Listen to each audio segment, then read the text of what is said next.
பசிக்குதுன்னு பாகிஸ்தான் வரைக்கும் பிளைட்ல போயிட்டு இருந்தனா திடீர்னு பிளைட்ல இன்ஜின் சீஸ் ஆயிடுச்சு. அப்புறம் உடனே யூரின் எனக்கு பாஸ் ஆயிடுச்சு. ஐயோ பிளைட்ல எல்லாருமே பயந்தானுங்க. யாருக்குமே அங்க மூளை வேலை செய்யல. நான் மட்டும் என்ன பண்ண, பிளைட்ல எல்லாருமே சாவணும்னு விதி. மௌன அங்கிருந்து குதி வந்து மாட்டினா பாரு. எங்க என் வீட்டு கொடிக்காவத்துல.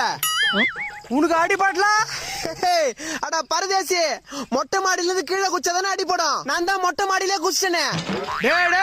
நீ சொல்றதெல்லாம் இவ்வளவு நேரம் கேட்டேங்கிறான் பாரு. நான் ஒரு லூசுரா. நான் அப்பவே சொன்னல மாப்பிள்ள, இந்த ஊர்ல எல்லாருமே லூசு பைப்புலிங்களா இருக்கானுங்க. இப்ப புரியுதா? இதுக்கு மேல நான் உயிரோட வரேன். என்ன மாப்பிள்ள பண்ற?